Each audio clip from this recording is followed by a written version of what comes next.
একদিন হজরত মুহাম্মদ সাল্লাল্লাহু আলাইহি ওয়াসাল্লাম হজরত ফাতেমা রাদিয়াল্লাহু তাআলা আনহাকে ডেকে বললেন, হে ফাতেমা, এই মদিনায় এমন একজন কাঠুরিয়ার স্ত্রী থাকে, সে এমন একটি আমল করে যে আমলের কারণে সে তোমার আগে জান্নাতে প্রবেশ করবে। হুজুরে পাক সাল্লাল্লাহু আলাইহি ওয়াসাল্লাম এর কথা শুনে হজরত ফাতেমা রাদিয়াল্লাহু তাআলা আনহা বললেন, আব্বাজান, এটা কিভাবে সম্ভব? আমি জান্নাতের সকল মহিলাদের সর্দারিনী, কিভাবে কোনো মহিলা আমার পূর্বে জান্নাতে প্রবেশ করবে? জান্নাতে পূর্বে প্রবেশ করার আকাঙ্ক্ষা সকলেরই রয়েছে। আব্বাজান, দয়া করে আপনি আমাকে সেই কাঠুরিয়ার স্ত্রীর ঠিকানা বলুন, আমি যাতে দেখে আসতে পারি সে কি এমন আমল করে যে আমলের কারণে সে আমার পূর্বে জান্নাতে প্রবেশ করবে। মুহাম্মদ সাল্লাল্লাহু আলাইহি ওয়াসাল্লাম তখন তাকে বললেন, ফাতেমা, আজকে তুমি বাড়ি ফিরে যাও। কিছুদিন পরে আমি তোমাকে ডেকে নেব এবং আমি তোমাকে সেই কাঠুরিয়ার স্ত্রীর ঠিকানা বলে দেব। হুজুরে পাক সাল্লাল্লাহু আলাইহি ওয়াসাল্লামের এই কথা শোনার পরে হজরত ফাতেমা রাদিয়াল্লাহু তাআলা আনহা বাড়ি ফিরে আসলেন। এইভাবে বেশ কিছুদিন অতিবাহিত হয়ে গেল। এর মধ্যে হজরত ফাতেমা রাদিয়াল্লাহু তাআলা আনহা অসুস্থ হয়ে পড়লেন। একে তো তিনি অসুস্থ, অন্যদিকে একাধারে 3 দিন তার বাড়িতে কোনো খাবার ছিল না। খাবার না খেয়ে এবং অসুস্থতার কারণে হজরত ফাতেমা রাদিয়াল্লাহু তাআলা আনহা খুবই দুর্বল হয়ে পড়লেন। শেরে খোদা হজরত আলীর কাছে তখন কোনো অর্থ ছিল না যেটা দিয়ে হজরত আলী কোনো খাবার কিনে আনতে পারত। 3 দিন অতিবাহিত হবার পর হজরত ফাতেমা রাদিয়াল্লাহু তাআলা আনহা হজরত আলী রাদিয়াল্লাহু তাআলা আনহুর হাতে একটি কাপড় দিয়ে বললেন, হে আমার প্রিয় স্বামী, আপনার হয়তো মনে আছে আব্বাজান মুহাম্মদ সাল্লাল্লাহু আলাইহি ওয়াসাল্লাম আমাদের বিয়ের সময় এই কাপড়টি আমাকে হাদিয়া স্বরূপ দিয়েছিলেন। এটি অত্যন্ত বরকতময় একটি কাপড়। আমার মন চাচ্ছে না যে এই কাপড়টি আমি বিক্রি করে দেই, কিন্তু তারপরেও যেহেতু আমাদের ঘরে 3 দিন যাবত কোনো খাবার নেই, তাই আপনাকে এই বরকতময় কাপড়টি আমি দিচ্ছি। আপনি এটিকে বাজারে বিক্রি করে এর মূল্য দিয়ে আপনি কিছু খাবার কিনে আনুন। হজরত আলী রাদিয়াল্লাহু তাআলা আনহু হজরত ফাতেমা রাদিয়াল্লাহু তাআলা আনহার কাছ থেকে সেই কাপড়টি নিয়ে বিক্রি করার উদ্দেশ্যে বাজারের দিকে রওনা হলো। তিনি কাপড়টি নিয়ে বাজারে পৌঁছালেন এবং সেটি বিক্রি করার জন্য অনেক ক্রেতাকে দেখালেন, কিন্তু কাপড়টি অত্যন্ত পুরাতন হওয়ায় সেটি কেনার জন্য কেউ আগ্রহ হচ্ছিল না। এই কারণে হজরত আলী রাদিয়াল্লাহু তাআলা আনহু অত্যন্ত নিরাশ হয়ে পড়লেন। তখন তিনি আল্লাহ রাব্বুল আলামিনের দরবারে ফরিয়াদ করলেন, হে রাব্বুল আলামিন, এই কাপড়টি অত্যন্ত পুরাতন, তাই এটিকে কেনার জন্য কোনো ক্রেতা আগ্রহ দেখাচ্ছে না। আজ 3 দিন যাবত নবীজি সাল্লাল্লাহু আলাইহি ওয়াসাল্লামের কলিজার টুকরো হজরত ফাতেমা রাদিয়াল্লাহু তাআলা আনহা ও হাসান হোসাইন না খেয়ে আছে। রাব্বুল আলামিন, আজকে যদি আমি এই কাপড়টি বাজারে বিক্রি করে এর মূল্য দিয়ে খাবার কিনে বাড়িতে যদি না যেতে পারি, তাহলে আজকেও তাদেরকে না খেয়ে থাকতে হবে।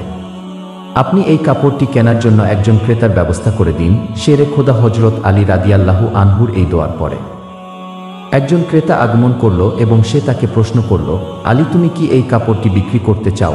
আলী রাদিয়াল্লাহু তাআলা আনহু বললেন, জনাব, আমি তো এই কাপড়টি বিক্রি করার জন্যই বাজারে নিয়ে এসেছি। তখন সে বলল, কি পরিমাণ অর্থ দিলে তুমি এই কাপড়টি বিক্রি করবে? শেরে খোদা হজরত আলী রাদিয়াল্লাহু তাআলা আনহু জানতেন এই কাপড়টি অত্যন্ত পুরাতন। এর মূল্য সর্বোচ্চ 1 দিরহাম কিংবা 2 দিরহাম হতে পারে। তাই তিনি কোনো দাম না চেয়ে বললেন, জনাব, আপনার যা মর্জি তাই প্রদান করুন, আমি নিজ থেকে এই কাপড়টির কোনো দাম চাচ্ছি না।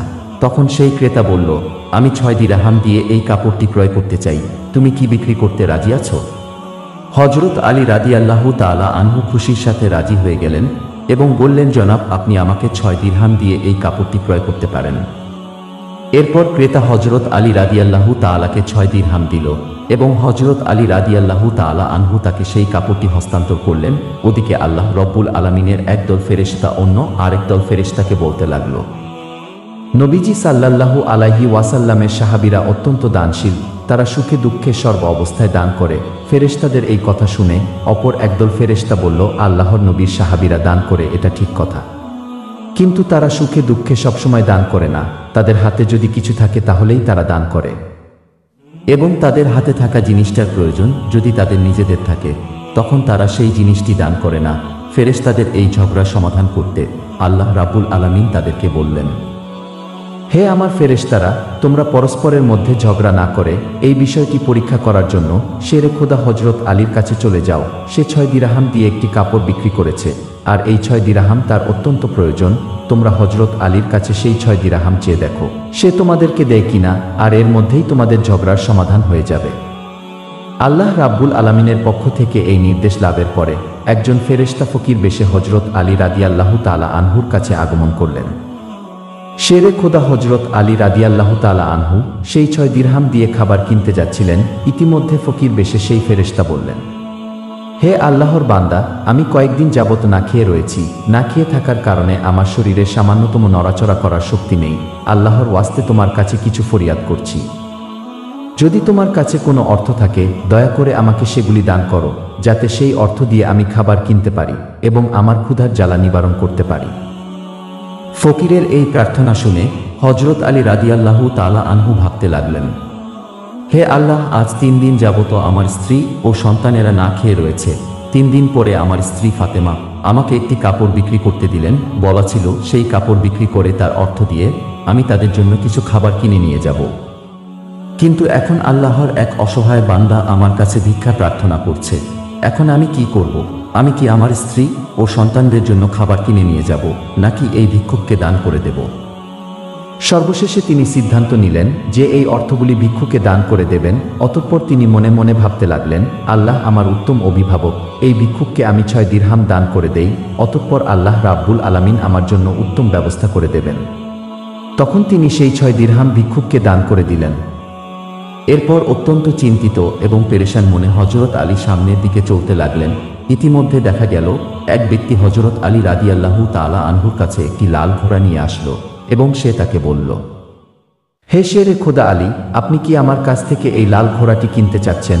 তখন হযরত আলী রাদিয়াল্লাহু তাআলা আনহু বললেন, ভাই, আমি কিভাবে এই ঘোড়াটি আপনার কাছ থেকে কিনব? আমার হাতে তো কোনো অর্থ নেই। তখন সেই ব্যক্তি বলল, হে শেরে খোদা হযরত আলী, আমি বাকিতে আপনার কাছে এই ঘোড়াটি বিক্রি করব। আপনি এই ঘোড়াটি নিয়ে ব্যবসা করুন, এরপর ব্যবসায় লাভ হলে আমার মূল্য আমাকে চুকিয়ে দেবেন।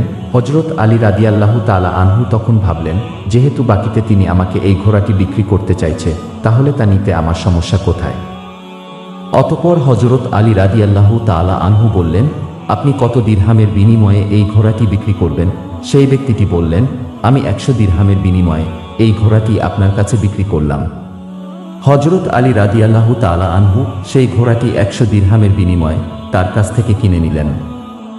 এরপর ঘোড়াটি বিক্রি করার জন্য বাজারে নিয়ে গেল। হযরত আলী রাদিয়াল্লাহু তাআলা আনহু যখন সেই ঘোড়াটি বিক্রি করার জন্য বাজারে নিয়ে গেলেন, তখন এক ব্যক্তি এসে তাকে জিজ্ঞেস করলেন, হে শেরে খোদা হযরত আলী, আপনি কি এই ঘোড়াটি বিক্রি করতে চান? তখন হযরত আলী রাদিয়াল্লাহু তাআলা আনহু বললেন, ভাই, আমি তো এই ঘোড়াটি বিক্রি করার জন্যই বাজারে নিয়ে এসেছি। সেই ব্যক্তিটি বললেন, আপনি কত দিরহামের বিনিময়ে এই ঘোড়াটি বিক্রি করতে চান? হযরত আলী রাদিয়াল্লাহু তাআলা আনহু নিজের থেকে কোনো দাম না বলে সেই ব্যক্তিকে বললেন, আপনি কত দিরহামের বিনিময়ে এই ঘোড়াটি কিনতে পারবেন? সেই ব্যক্তিটি বলল, আমি 160 দিরহামের বিনিময়ে আপনার কাছ থেকে ঘোড়াটি কিনতে চাই।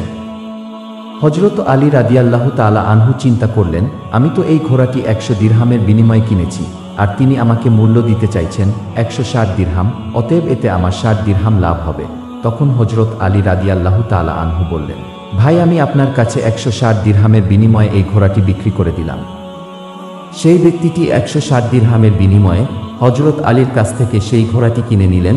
হযরত আলী রাদিয়াল্লাহু তাআলা আনহু যে ব্যক্তির কাছ থেকে সেই ঘোড়াটি কিনেছিলেন, তাকে 100 দিরহাম পরিশোধ করার পরেও তার কাছে রয়ে গেল 60 দিরহাম। তিনি 6 দিরহাম আল্লাহর রাস্তায় দান করেছিলেন। আল্লাহ রাব্বুল আলামিন তার বিনিময়ে তাকে 10 গুণ বৃদ্ধি করে 60 দিরহাম ফেরত দিলেন। অতঃপর সেই 60 দিরহামের বিনিময়ে শেরে খোদা হযরত আলী রাদিয়াল্লাহু তাআলা আনহু বিপুল পরিমাণ খাদ্য কিনে বাড়ির পথে রওনা হলেন। যখন তিনি বিপুল পরিমাণে খাদ্য কিনে বাড়িতে ফিরে আসলেন, তখন হযরত ফাতেমা রাদিয়াল্লাহু তাআলা আনহা তাকে বললেন, হে আলী, আমি তোমাকে যে কাপড়টি বিক্রি করতে বলেছিলাম, সেই কাপড়ের মূল্য দিয়ে তো এত পরিমাণ খাবার কেনা সম্ভব নয়। তাহলে তুমি এত খাবার কেনার অর্থ কোথায় পেলে? তুমি আগে আমাকে এই কথা বলো, তারপরে আমার বাড়িতে প্রবেশ করতে পারবে। হযরত আলী রাদিয়াল্লাহু তাআলা আনহু বললেন, ফাতেমা, আগে আমি বাড়িতে প্রবেশ করি, তারপরে না হয় আমি তোমাকে প্রকৃত ঘটনা খুলে বলবো। কিন্তু হযরত ফাতেমা রাদিয়াল্লাহু তাআলা আনহা হযরত আলীকে বললেন, আগে আপনি প্রকৃত ঘটনা খুলে বলুন, তারপরেই আপনি বাড়িতে প্রবেশ করতে পারবেন। শেরে খোদা হযরত আলী রাদিয়াল্লাহু তাআলা আনহু বললেন, ফাতেমা, তুমি তো ভালো করেই জানো যে তোমার স্বামী হযরত আলী কোনোদিনই কোনোভাবেই অবৈধ অর্থ উপার্জন করতে পারে না। আমি যে পন্থায় এই অর্থগুলি উপার্জন করেছি তা সম্পূর্ণ বৈধ একটি পন্থা, অতএব এই ব্যাপারে তোমার সন্দেহ করার কোনো কারণ নেই। কিন্তু হজরত ফাতেমা রাদিয়াল্লাহু তাআলা আনহা, হজরত আলী রাদিয়াল্লাহু তাআলা আনহুর এই কথাগুলি তেমনভাবে বুঝতে চাইছিলেন না। হজরত আলী ও হজরত ফাতেমার মাঝে এই ঘটনা ঘটার কিছুদিন পরে নবী পাক সাল্লাল্লাহু আলাইহি ওয়াসাল্লাম হজরত ফাতেমাকে তার দরবারে ডাক দিলেন। অতঃপর তিনি তাকে বললেন, হে ফাতেমা, তোমার কি মনে আছে আমি কিছুদিন পূর্বে তোমাকে বলেছিলাম একজন কাঠুরিয়ার স্ত্রী তোমার পূর্বে জান্নাতে প্রবেশ করবে? হজরত ফাতেমা রাদিয়াল্লাহু তাআলা আনহা বললেন, আব্বাজান, অবশ্যই আমার মনে আছে এবং আমি সেই কাঠুরিয়ার স্ত্রীর সঙ্গে সাক্ষাৎ করার জন্য অধীর আগরে ব্যাকুল হয়ে আছি। দয়া করে আপনি আমাকে তার ঠিকানা বলুন, যাতে আমি দেখে আসতে পারি সেই কাঠুরিয়ার স্ত্রী কি এমন আমল করে যার কারণে সে আমার পূর্বে জান্নাতে প্রবেশ করবে। তখন মুহাম্মদ সাল্লাল্লাহু আলাইহি ওয়াসাল্লাম তাকে বললেন, হে ফাতেমা, কোনো এক নির্জন জঙ্গলের মাঝে সেই কাঠুরিয়া ও তার স্ত্রী বসবাস করে। তুমি যাও, তার সঙ্গে সাক্ষাৎ করে এসো। রাসূল সাল্লাল্লাহু আলাইহি ওয়াসাল্লামের কাছ থেকে সেই কাঠুরিয়ার স্ত্রীর ঠিকানা পেয়ে হজরত ফাতেমা রাদিয়াল্লাহু তাআলা আনহা তার সাথে সাক্ষাৎ করার জন্য রওনা হলেন। যখন তিনি কাঠুরিয়ার বাড়িতে এসে পৌঁছালেন, তখন হজরত ফাতেমা রাদিয়াল্লাহু তাআলা আনহা সালাম দিয়ে বললেন, বাড়িতে কি কেউ আছেন? আমি নবীর মেয়ে হজরত ফাতেমা বলছি, আমি কি বাড়ির ভিতরে আসতে পারি? বাড়ির ভিতর থেকে আওয়াজ আসলো, আমি পরম সৌভাগ্যবান যে আমার বাড়িতে নবীর মেয়ে হজরত ফাতেমা আগমন করেছেন। হে আল্লাহর নবীর মেয়ে, আপনি বলুন কেন আমার বাড়িতে আগমন করেছেন? তখন হজরত ফাতেমা রাদিয়াল্লাহু তাআলা আনহা বললেন, আমি আপনার সাথে দেখা করতে চাই, দয়া করে আমাকে ভিতরে আসতে দিন। তখন কাঠুরিয়ার স্ত্রী বলল, হে আল্লাহর নবীর মেয়ে, জান্নাতের সর্দারিনী, আপনার সাথে দেখা করার একটা ইচ্ছা ও আগ্রহ আমার মনেও রয়েছে, কিন্তু তারপরেও আমি আপনাকে ঘরে আসার অনুমতি দিতে পারি না, কেননা এটি আমার স্বামীর ঘর, আর আমি আমার স্বামীকে না বলে কোনো মানুষকেই ঘরে ঢোকার অনুমতি দিতে পারি না। দয়া করে আপনি আগামীকালকে আসবেন, আমি আমার স্বামীর কাছ থেকে আপনার ব্যাপারে অনুমতি নিয়ে রাখব। যদি আমার স্বামী অনুমতি দান করেন তবেই কেবল আপনাকে ঘরে প্রবেশ করার অনুমতি দিতে পারি। কাঠুরিয়ার স্ত্রীর কাছ থেকে এই কথা শোনার পরে হজরত ফাতেমা রাদিয়াল্লাহু তাআলা আনহা বাড়িতে ফিরে গেলেন। দ্বিতীয় দিন যখন তিনি কাঠুরিয়ার স্ত্রীর সাথে দেখা করার জন্য বের হবেন, তখন হাসান রাদিয়াল্লাহু তাআলা আনহু তাকে জড়িয়ে ধরে বললেন, আম্মাজান, আপনি কালকে কোথায় গিয়েছিলেন? আমি খুঁজে পাচ্ছিলাম না। আম্মাজান, আপনি কোথায় যাচ্ছেন? দয়া করে আমাকেও সাথে নিন। হজরত ফাতেমা রাদিয়াল্লাহু তাআলা আনহা তখন তিনি তার বড় পুত্র হাসানকে সাথে নিলেন। এরপরে তিনি কাঠুরিয়ার স্ত্রীর বাড়িতে পৌঁছে গেলেন। অতঃপর সালাম দিয়ে বললেন, বাড়িতে কি কেউ আছেন? আমি নবীর মেয়ে ফাতেমা বলছি এবং আমার সাথে আমার বড় পুত্র হাসান রয়েছে। আমি কি বাড়ির ভিতরে আসতে পারি? ভেতর থেকে আওয়াজ দিয়ে কাঠুরিয়ার স্ত্রী বলল, হে নবীর মেয়ে ফাতেমা, আপনার সাথে দেখা করার আগ্রহ আমারও রয়েছে। গতকালকে আমার স্বামীর কাছ থেকে আপনার ব্যাপারে অনুমতি নিয়েছিলাম, কিন্তু আপনার সাথে যে আপনার বড় ছেলে রয়েছে তার ব্যাপারে অনুমতি গ্রহণ করিনি। এই ব্যাপারে আপনাকে আমি ঘরে প্রবেশ করার অনুমতি দিতে পারি, কিন্তু আপনার বড় ছেলে হাসানকে অনুমতি দিতে পারি না। দয়া করে আপনি আগামীকাল আসবেন, আমি আমার স্বামীর কাছ থেকে আপনার পুত্রের ব্যাপারে অনুমতি নিয়ে রাখব। কাঠুরিয়ার স্ত্রীর কাছ থেকে এই কথা শোনার পর হজরত ফাতেমা রাদিয়াল্লাহু তাআলা আনহা আবারও বাড়ি ফিরে গেলেন। পরের দিন যখন তিনি কাঠুরিয়ার স্ত্রীর সাথে দেখা করার জন্য রওনা হবেন, আবারও তার ছোট পুত্র হজরত হুসাইন রাদিয়াল্লাহু তাআলা আনহু তাকে জড়িয়ে ধরে বললেন, আম্মাজান, আপনি 2 দিন ধরে কোথাও যাচ্ছেন? আমি আপনাকে খুঁজে পাচ্ছি না। আম্মাজান, আজকে আপনি আমাকেও নিয়ে যান। তখন তিনি তার 2 পুত্র হাসান ও হুসাইন রাদিয়াল্লাহু তাআলা আনহুকে সঙ্গে নিয়ে কাঠুরিয়ার স্ত্রীর বাড়িতে গেলেন। বাহির থেকে সালাম দিয়ে বললেন, বাড়ির ভিতরে কেউ কি আছেন? আমি নবীর মেয়ে ফাতেমা বলছি এবং আমার সাথে আমার 2 পুত্র হাসান ও হুসাইন আছে। ভিতর থেকে আওয়াজ আসলো, হে নবীর মেয়ে ফাতেমা, আপনার সাথে দেখা করার আগ্রহ আমারও আছে। গতকালকে আপনার ব্যাপারে আর আপনার বড় ছেলে হাসানের ব্যাপারে আমার স্বামীর কাছ থেকে অনুমতি গ্রহণ করেছি, কিন্তু আপনার ছোট ছেলে হুসাইনের ব্যাপারে অনুমতি গ্রহণ করা হয়নি। দয়া করে আপনি আজকেও চলে যান, আগামীকাল আসবেন, আমি আপনাদের 3 জনের ব্যাপারেই অনুমতি গ্রহণ করে রাখব। কাঠুরিয়ার স্ত্রীর কাছ থেকে এই কথা শোনার পর হজরত ফাতেমা রাদিয়াল্লাহু তাআলা আনহা পুনরায় বাড়িতে ফিরে গেলেন। পরের দিন হজরত ফাতেমা রাদিয়াল্লাহু তাআলা আনহা আবারও কাঠুরিয়ার স্ত্রীর বাড়িতে আসলেন। তখন তিনাকে ঘরে প্রবেশ করার অনুমতি দিল।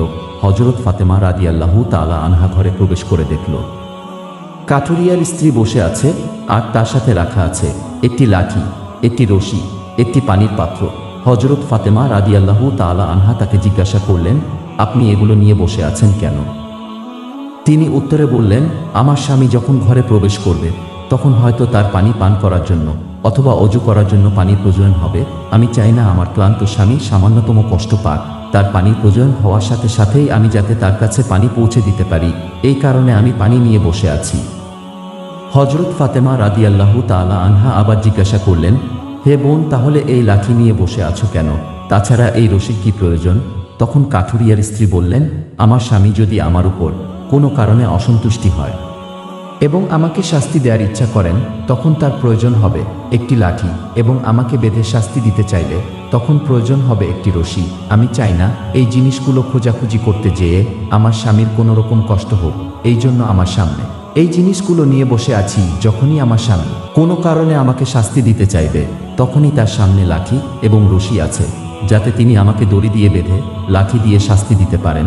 হযরত ফাতেমা রাদিয়াল্লাহু তাআলা আনহা স্বামীর প্রতি এই ভক্তি দেখে হতবাক হয়ে গেলেন। অতঃপর তিনি তাকে আর কিছু না বলে নবী করিম সাল্লাল্লাহু আলাইহি ওয়াসাল্লাম এর দরবারে চলে আসলেন।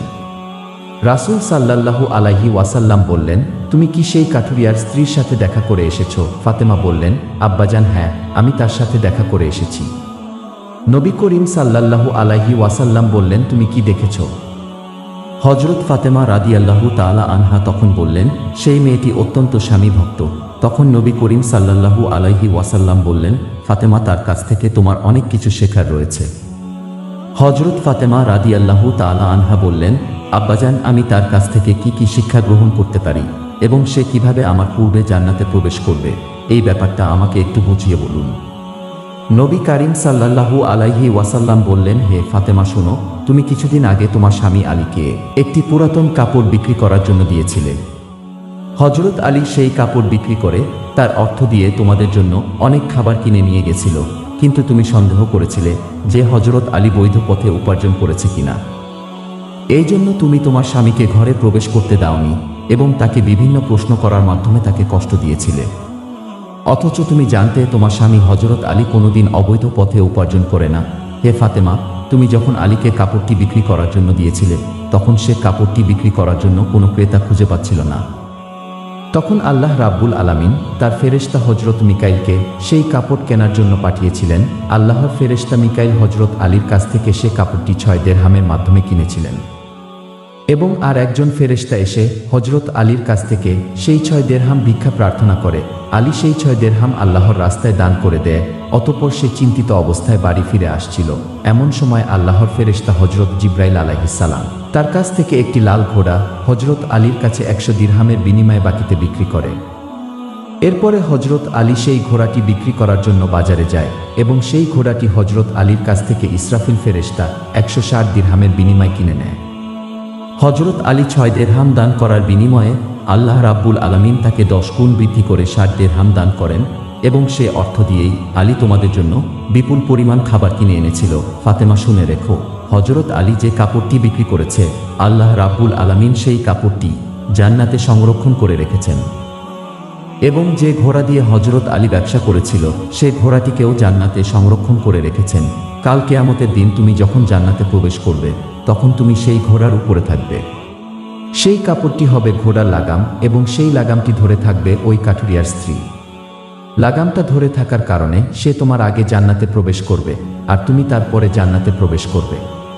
কাঠুরিয়ার স্ত্রীর এই অতুলনীয় স্বামী ভক্তি হল তার এই মর্যাদা প্রাপ্তির একমাত্র কারণ।